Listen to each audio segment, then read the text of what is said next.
یہ بات ہے 10 جون 2000 کی، جب لندن کا فیمس ملینیم برج اپنی کنسٹرکشن کمپلیٹ ہونے کے بعد پہلی بار پبلک کے لیے کھولا گیا۔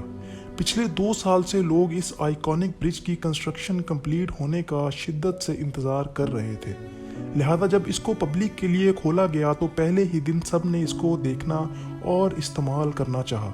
یہ برج صرف پیدل چلنے والوں کے لیے لندن میں موجود ریور تھیمز کو کراس کرنے کے لیے بنایا گیا تھا، پر جیسے ہی لوگوں نے اس پر چلنا شروع کیا، ملینیم برج بری طرح سے جھولنا شروع ہو گیا۔ یہ دیکھتے ہی اتھارٹیز فوراً حرکت میں آ گئی۔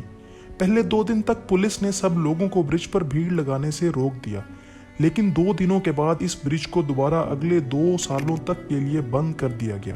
اس انسیڈنٹ کے بعد دنیا کا یہ فیمس برج لوگوں کی نظروں میں آ چکا تھا۔ اس برج کو بنانے والے سارے انجینئر سر پکڑ کر بیٹھ گئے کہ آخر اتنا مضبوط برج صرف لوگوں کے چلنے سے کیسے ہل سکتا ہے۔ اس کا ریزن کچھ ایسا تھا کہ جس کو انجینئرز پہلے پریڈکٹ نہیں کر پائے تھے۔ یہ ایک ایسا مسئلہ تھا جس نے قدرت کے قانون کے خلاف جانے اور فزکس کی سب سے بڑی مسٹری کو جھنجھوڑ کر رکھ دیا۔ انفارمیٹو ریچ کی دنیا میں ایک بار پھر سے خوش آمدید، لیکن ویڈیو شروع کرنے سے پہلے آپ سب سے گزارش ہے کہ ہمارے چینل کو سبسکرائب کر کے حوصلہ افزائی ضرور کریں۔ ناظرین، قریب آج سے تقریباً 192 ایئرز پہلے 1831 میں برٹش آرمی کے کچھ سولجرز پریڈ کر کے ناردرن انگلینڈ میں واقع بروٹن سسپینشن برج کے اوپر سے گزر رہے تھے۔ سولجرز کے فٹ سٹیپ کی سنکرونائزیشن کی وجہ سے بروٹن سسپینشن برج کولیپس ہو گیا، جس میں سے 60 سولجرز ریور میں جا گرے اور کافیوں کو گہری چوٹیں بھی لگی۔ خوش قسمتی سے اس حادثے میں کسی کی جان تو نہیں گئی، لیکن اس انسیڈنٹ کے بعد سے برٹش آرمی نے اپنے سولجرز کو انسٹرکشن دی کہ وہ کسی بھی برج کو کراس کرتے وقت ایک ساتھ اور پریڈ کرتے نہیں گزریں گے۔ یہ نہ صرف برٹش آرمی بلکہ اگلے کئی سالوں تک دنیا بھر میں ملٹریز کی پریکٹس رہی، بلکہ کہیں کہیں تو آج تک اس کو فالو کیا جاتا ہے۔ یہ تو سولجرز تھے جن کے ایک ساتھ پڑنے والے سٹیپس نے برج کو گرا دیا، لیکن لندن کے ملینیم برج کی فوٹیج میں دیکھا جائے تو ایک عجیب چیز نوٹس کرنے کو ملتی ہے۔ یہاں پر چلنے والے لوگ تو کوئی سولجرز نہیں ہیں، اور ان کے فٹ سٹیپ، ان کے قدم آپس میں اتنے زیادہ سنکرونائزڈ کیوں ہیں، اور 21ویں صدی میں بننے والا یہ ماڈرن برج ان کی سنکرونائزیشن برداشت کیوں نہیں کر پایا؟ اس کا جواب ہمیں 350 سال پہلے ہوئے ایک ایکسپیریمنٹ سے ملتا ہے۔ 1665 میں کرسچین ہائگنس نے دنیا کی پہلی پینڈولم کلاک بنائی۔ ان کا مقصد سمندر میں سیلرز کو یہ بتانا تھا کہ وہ اس وقت کہاں پر ہیں۔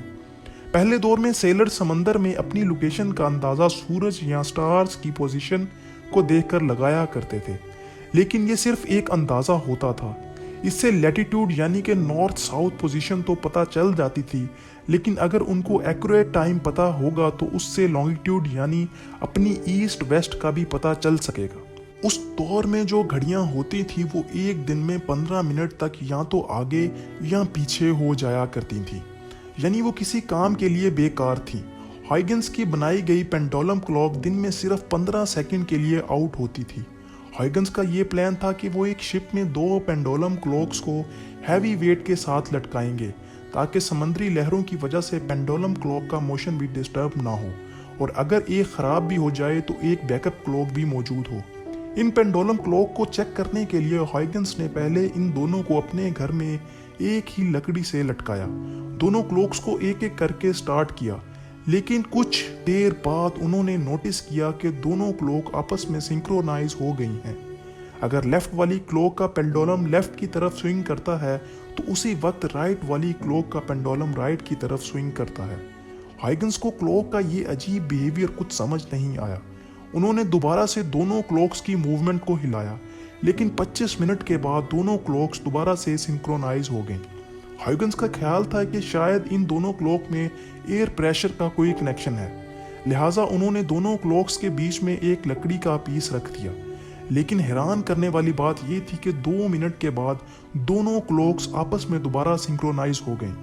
پھر آخر کار انہوں نے دونوں کلاکس کو ایک دوسرے سے الگ کر دیا، ایک کو ایک کرسی سے لٹکایا تو دوسری کو الگ کرسی سے۔ تب جا کے انہوں نے نوٹس کیا کہ کلاکس کے یہ انویزیبل کنیکشن اب ٹوٹ چکا ہے، پر جب یہ دونوں ایک ہی لکڑی سے لٹکی ہوئی تھیں تب ان کا آپس میں کیا کنیکشن تھا؟